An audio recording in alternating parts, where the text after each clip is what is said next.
Welcome to St. Lucie Public Schools. This is your Transportation Department Training and Development. This training session will outline the process of FEFP reports. An extra worksheet is not needed. All attendance tracking is done online through Safe Schools. You will be paid for 30 minutes of training pay, and you'll need to pass the quiz to receive the credit.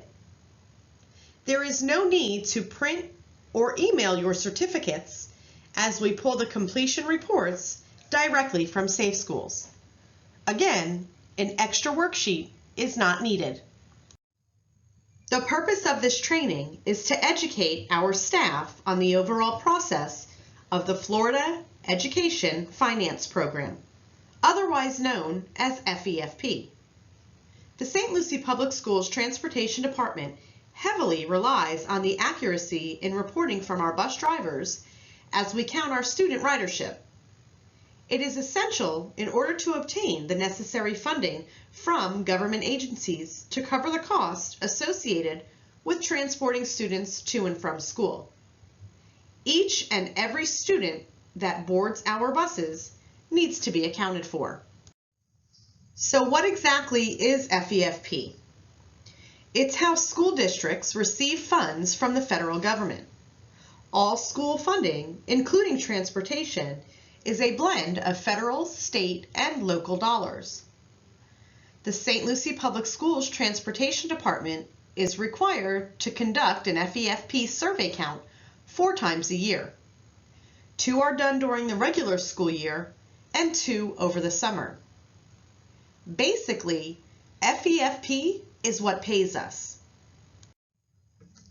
The purpose of these survey counts are to identify which students are actively riding on our buses in order to be paid for the cost associated with transporting students to and from school. Once the FEFP count is over, the Florida Department of Education comes in to audit our reports. Each bubble sheet is carefully reviewed in comparison with school attendance records. They look to make sure the school records match our records. If they find any inconsistencies, such as students marked as riding when they did not ride during the count week, they will perform a further investigation to determine which report is accurate. If we are found to be inaccurate, we must pay back the money that has been paid to us along with any penalties that are assessed for falsifying information. Keep in mind, the student only has to ride 1 day during the count week in order to receive funding. You are to begin your counting process on Monday, October 7th. You will receive your FEFP folder on Friday, October 2nd, or the morning of the 7th. Included in your folder will be the bubble sheets, a blank write-in sheet, midday sheets if you have one, as well as the instructions. Reports are due no later than Friday, October 11th after your AM run. Again, the reports must be turned in before going out for your PM run. We need enough time to reconcile the data before sending to the state of Florida. You must turn in your folders on time.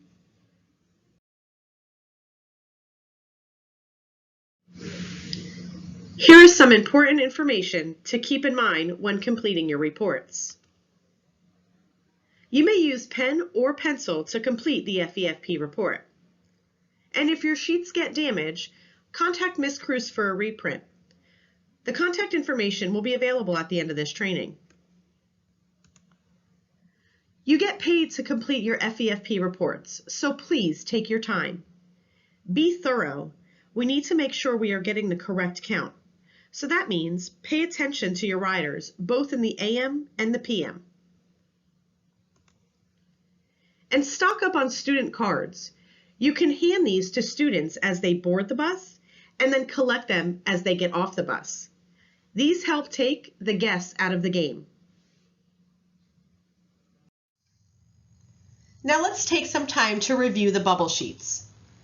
The very first thing you should do upon receiving your folder is print and sign your name on every sheet inside of the folder. You'll notice the date is already pre-populated.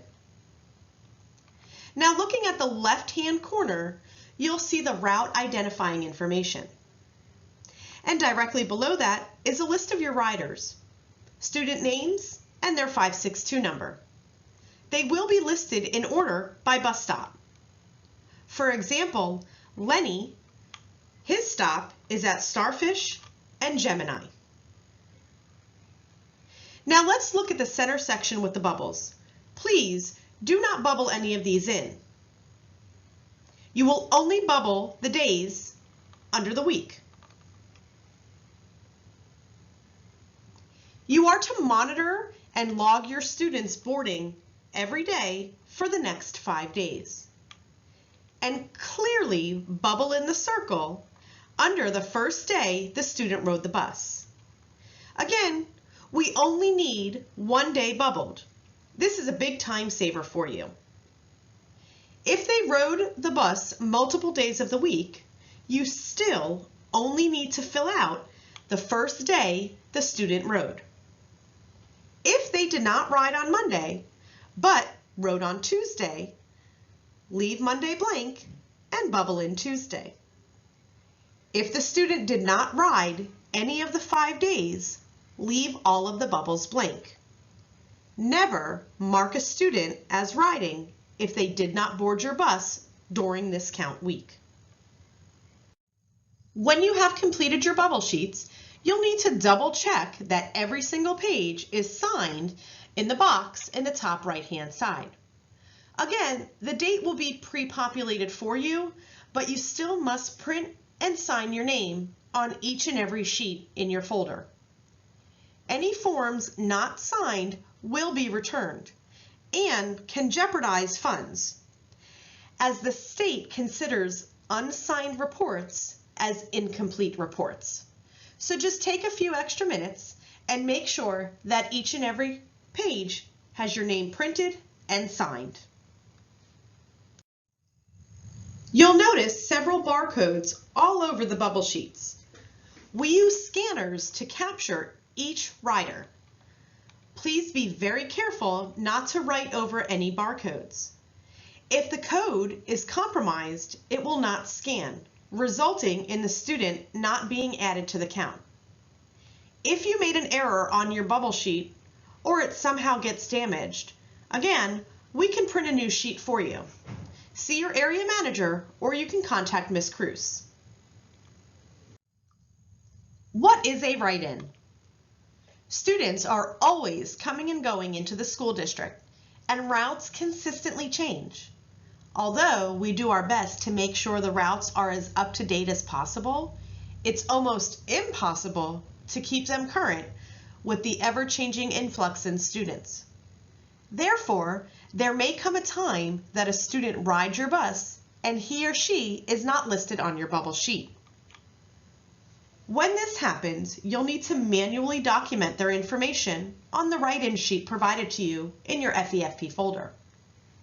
From there, the student will be added to the route in Bus Planner, as long as the student is eligible for busing. And the next time your route is printed, it would reflect the new student.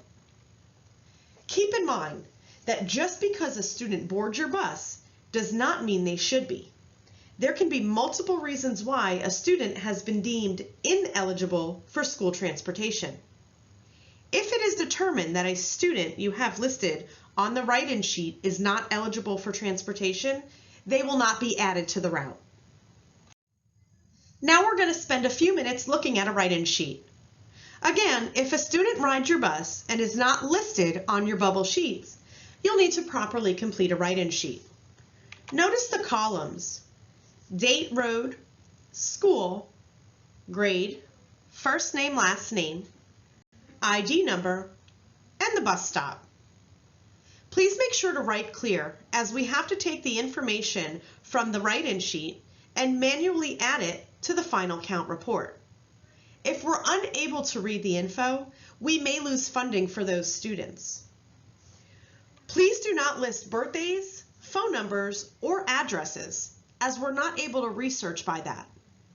Only list the required info for each column. If you don't know the student ID number, please leave that column blank. That's where we will need to research it and fill it in. When you have completed your count, you'll need to make sure that you sign, print, and date across the top of the page. Don't forget to include your route number and your area manager. And remember, any incomplete forms will be returned to drivers for proper completion. You will only have a midday sheet in your folder if you are assigned a midday. And the midday sheets look exactly like a bubble sheet, except they're printed on a different color. You'll follow the same instructions when completing your midday bubble sheet as you would your regular bubble sheet. And don't forget, print and sign in the top box. The date will be pre-populated for you. Here are some common questions and answers that we've seen in the past. Question: what if I have a student that always rides but just happens to not ride all week? Can I just mark him as road? Absolutely not. This is considered falsifying information and can cost us a penalty. That is why there is multiple counts. We'll just catch him or her on the next count. Question: what if I turn in my report and a student shows up to ride that hasn't rode all week? How do I mark her? Not a problem. Just grab a blank write-in sheet. There are some in the driver's lounge. Just make sure you turn it into your area manager as soon as you complete it, and we'll get the student added. Question: do I have to wait until Friday to turn in my report if I'm finished with it sooner? No. If you can complete your report before Friday, please turn it into your area manager as soon as you complete it. That helps us get a head start on the final count. Question: my bubble sheet got damaged. Who can help me? Your area manager should always be your first point of contact. However, Ms. Cruz can assist with anything related to FEFP. And when in doubt, put them on your write-in sheet. We can exclude any duplicates on the final report. Let's have a quick review. The purpose of these counts are to identify which students are actively riding on our buses in order to be paid for the cost associated with transporting students to and from school. The student only needs to ride one day during the count week in order for us to get the funding. So we have students that ride our buses to and from school. From there, we complete our FEFP counts and submit them to the state of Florida. Based on those reports, the state of Florida will send money down to St. Lucie Public Schools, and then it gets filtered down to the transportation department. Once the FEFP count is over, the Florida Department of Education comes in and performs an audit of all of our reports. Again, each bubble sheet is carefully reviewed in comparison with school attendance records for accuracy. If they find inaccurate information, such as students marked as riding when they did not ride during the count week, we must pay back the money that has been paid to us, along with any penalties that are assessed for falsifying info. In case you missed it, let's recap. The count week is October 7th through October 11th. You only need to fill in one bubble. Pen or pencil is okay to complete the reports. Please do not make any markings on any of the barcodes. Make sure you are completing the report in full with all of the required information. Fill in the bubble for the first day the student rode the bus during the count week. If the student did not ride during the count week, please do not fill in any bubbles. Pay attention to all your riders in the AM and PM. If a student rides your bus and is not on the bubble sheet, you'll need to complete a write-in sheet. Please do not list birthdays, phone numbers, or addresses on the write-in sheet. We're not able to look it up by that information. If you do not know the student's ID, leave that column blank. If you have a student that rides after you turn in your report, that's okay. Just fill out a write-in sheet.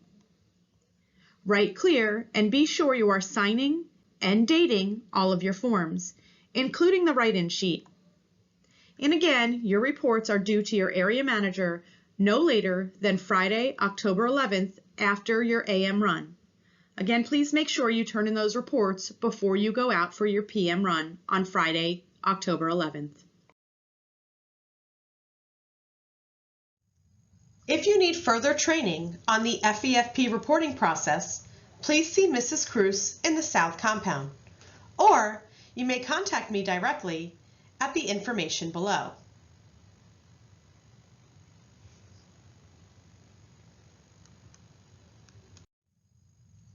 All staff will be held accountable to meet all the expectations set forth by the Transportation Management Team. If you have any questions about this training or any other training, please speak with your immediate manager. Your training is now complete. Thank you.